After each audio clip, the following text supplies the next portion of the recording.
Mexico sentry boxes for the police who follow the race and marshal the crowds. It's common sense. Having them just stand in the road as the bunch winds up to 60 kilometres an hour for a sprint would be madness. But that's what used to happen. And on stage one of the 1994 Tour in Armentières, this happened. This is going to be a shoulder-to-shoulder battle now. Nelson goes on the left, the rest are following. Martinelli is here too for the Ponti team as they come up towards the line. Nelson is taking... Oh, and they've gone! They've gone one after the other. They've hit the barriers. Nelson was not looking where he was going. That was a disaster on the line there. A disaster for two men in particular. Belgium's Wilfried Nelissen and Laurent Jalabert of France lay in the road dazed and bleeding. A pair of them with multiple cuts and fractures, more like victims of a car crash. The policeman they'd hit was stretchered into an ambulance with nothing more than a broken leg. The question was, why, when all his colleagues were pressed flat to the barrier, did one officer stand out in the path of a speeding Tour de France sprint and never move? The clue seems to be his raised right arm. He looks like a man peering into the distance, through the viewfinder of a small camera perhaps, and completely unaware of the coming impact. And note his astonishing reaction as the policeman behind jumps into the crowd in sheer panic. The officer who's been hit jumps back up and stands to attention, as though he's trying to pretend that nothing has happened. A thorough police investigation concluded that there was no camera and the officer had done nothing wrong. Funny that. Except for the two riders. After a long rehabilitation, Laurent Jalabert came back, not as a sprinter, but an all-rounder who even won the King of the Mountains competition. Wilfried Nelissen was never quite the same rider again and retired 2 years later after another fall.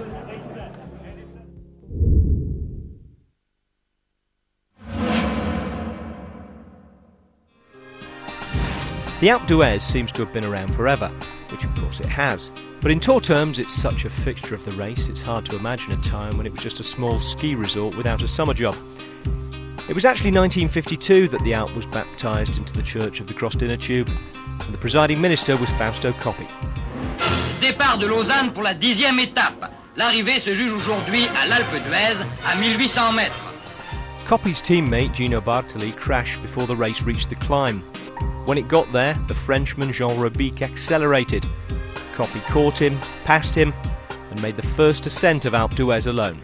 Coppi est seul et termine premier à l'Alpe d'Huez où il prend pour la première fois le maillot jaune.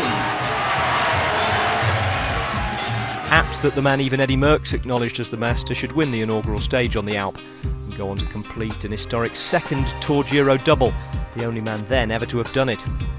Strangely, the Tour didn't return until 1976, although the mountain's been climbed almost every year since then, and its 21 corners are decorated with the names of the winners.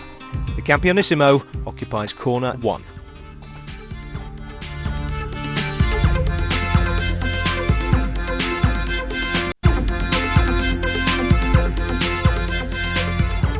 Long before Hannibal Lecter was having friends for dinner with some fava beans and a nice Chianti, Eddy Merckx was spitting out the remains of his rivals along with the leftovers from his feed bag. The original cannibal is the only real rival to Fausto Coppi when it comes to debates about the greatest cyclist ever, and this is the race that earned him his nickname, the 1969 Tour de France, when he made his debut and pretty much consumed the entire event.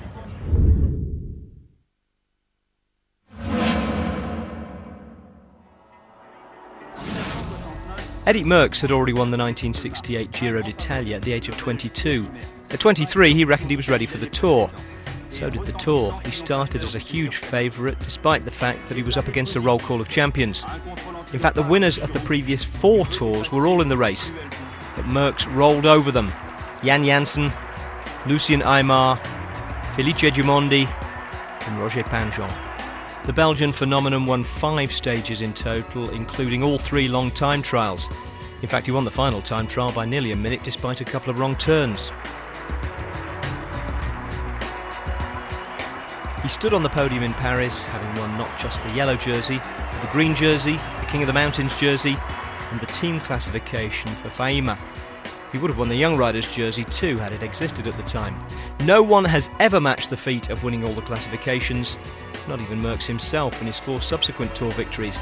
It's the most stunning debut and the most comprehensive Tour win ever, a 3-week moment.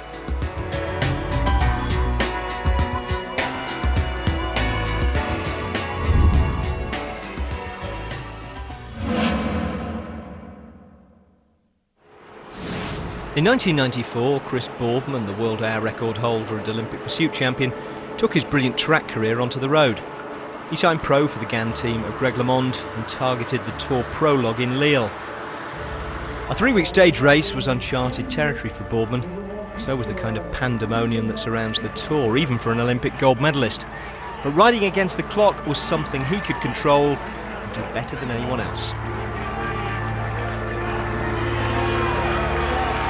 So he's out of the start house, a magnificent crowd now. The question is, can he do it and get the yellow jersey for Britain? On his famous Lotus bike, Boardman rode the 7.2-kilometre course between Lille and Dura-Lille at 55.152 kilometres an hour. No one had ever topped 55 over even the shortest prologue distance. Chris Boardman is doing the ride of his life. He's won 2 prologue time trials this year, and this one could be the one. He's right on the back wheel now of Luc Lebon. He switches to our left of the picture. He goes smoothly by. He's the first rider to catch a man today, and look at the ride by Boardman. This is going to be a superb time. Only Indurain or Robinger will get near this, I can tell you that now. Boardman on the line, 7:49.97, and the crowd are going berserk. And Chris Boardman has done everything he promised the world. He has won the prologue time trial. He will become the first British rider to wear the maillot jaune of the Tour de France since Tom Simpson in 1962. The icing on Chris Boardman's Tour debut cake should have been wearing the jersey in the UK when the Tour crossed the Channel. But he was too fast for his own GAN colleagues in the team time trial on stage 3 the day before.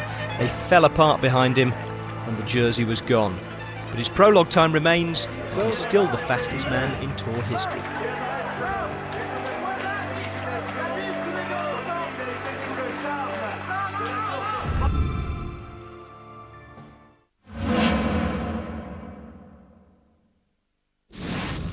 By 1971, Eddy Merckx was the heavyweight champion of the cycling world. Luis Ocaña of Spain was his flyweight double. Merckx won the prologue and stage 1 just because he could, but Ocaña won the stage that seemed to have won him the Tour, a stunning solo attack through the Alps to Orsières-Molette that Merckx couldn't answer. By the end of it, he put nearly 9 minutes into the defending champion, and 2 days later matched Merckx on the flat, losing just 11 seconds to him in the time trial at Albi. The following day, the race reached the Pyrenees and the weather turned. In torrential rain, Ocaña missed a bend on the descent of the Col de Montée, and another rider ploughed into him as he was getting back up. Ocaña collapsed, unable to remount and continue. His race was over, yet it still felt like his race. Merckx refused to wear yellow the next day as a mark of respect. 2 years later, Ocaña finally took the yellow jersey and kept it for his one Tour win.